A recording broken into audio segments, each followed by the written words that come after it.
welcome to the 6th episode of Father Allan Talks. Last weekend was Canada Day. It was Canada's national holiday.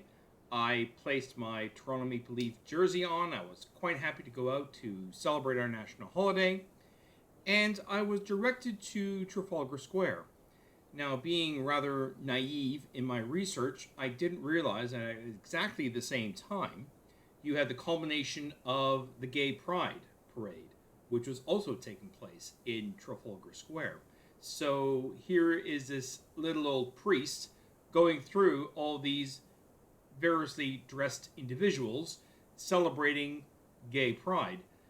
But what really annoyed me when I got there, when I finally got to Canada House, which was the Canadian Embassy, they were flying not just a Canadian flag, but actually a fairly large, equal-size trans gay pride flag as well, and the doors were closed. On a national holiday, the equivalent of the 4th of July, the Canadian Embassy in London decides to fly a flag that is nothing to do with Canada, and they closed the doors. Now, a lot of people would tell me, well, Father, it's just a flag. What's the big deal? Well, it is a big deal because, in essence, you're choosing. Are you choosing your national holiday to the staff of the Canadian Embassy? Or are you choosing pride? Which brings me to the whole fervor about the idea of identity and how do we as Catholics associate our identity, who we truly are. The first and most fundamental identity we all have is that we are all beloved sons and daughters of God. Everyone, including the one on the Pride Parade, including the ones who are going to church, all are beloved children of God. We should never forget that. Now, below that, there's the idea of a national pride, which is perfectly fine as well. I'm celebrating Canada Day. A lot of people in Britain were celebrating the coronation. A lot of good Catholic Americans were celebrating the 4th of July, or as we call it in Canada, Treason Day. Just kidding. But there's nothing wrong with celebrating your society and having pride in the nation of your origin. And the Old Testament is filled with examples of this. But the best example comes from the book of Deuteronomy, which I will quote here. And this is what it says. For you are a people holy to the Lord your God.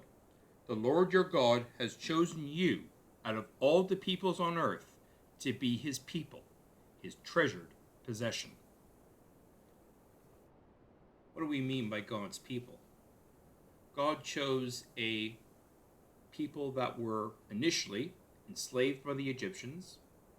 He took them out of Egypt, guided them in the desert, formed them, gave them the commandments, gave them his law, and brought them into a land of freedom.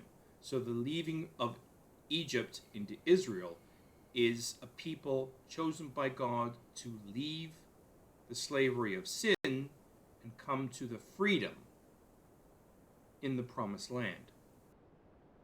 There's nothing wrong with having pride or loyalty to your nation, but it's important to remember that Christ should be our first loyalty always.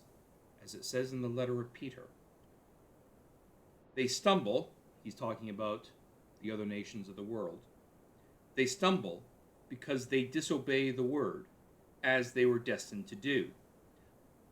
But you are a chosen race, a royal priesthood, a holy nation, God's own people, in order that you may proclaim the mighty acts of him who called you out of darkness into his marvelous light. Which brings me to Pride Month and the whole question of where do we center our identity with? If we center our identity in anything other than Christ, if we place anything other than Christ as our highest priority, that will only lead to tears.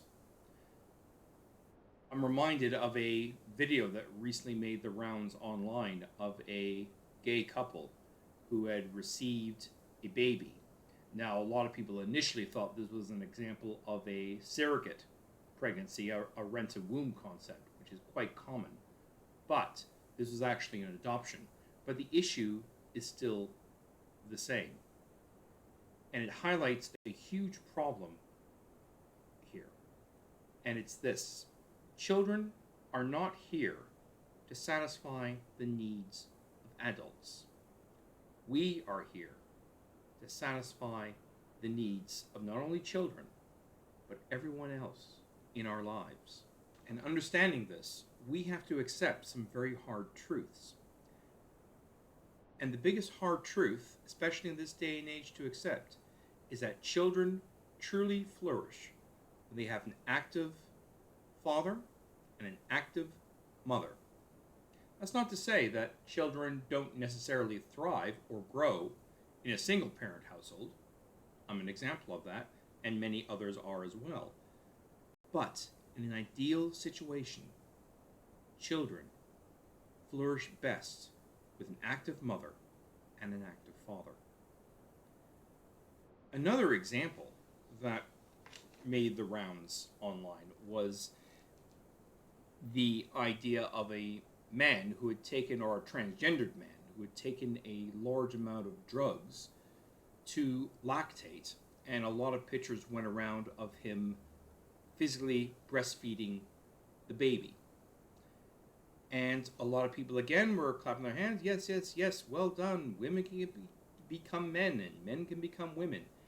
And again, another hard truth. No, they can't. Go right to Genesis at the beginning of the Bible, when he created humanity. Male and female, he created them. There are unique individual characteristics to both men and women. They cannot be interchanged. And I was sitting back looking at the fervor around this man breastfeeding a baby.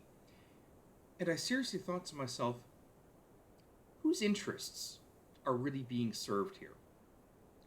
Are we using children as a means to satisfy our own interests, our own desires, rather than fully understanding and desiring the needs of the child involved?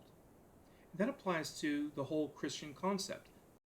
Love is a willing sacrifice for the good of the other. Speak to any parent. They will tell you they will give everything to their child, sometimes even their lives, for their child. And we have a good biblical example as well from Paul's letter to the Corinthians, where he says, "Here, for the third time, I am ready to come to you, and I will not be a burden to you, for I do not seek what is yours, but you, for children are not responsible to save up for their parents, but parents for their children." Paul is encouraging everyone to get their priorities right.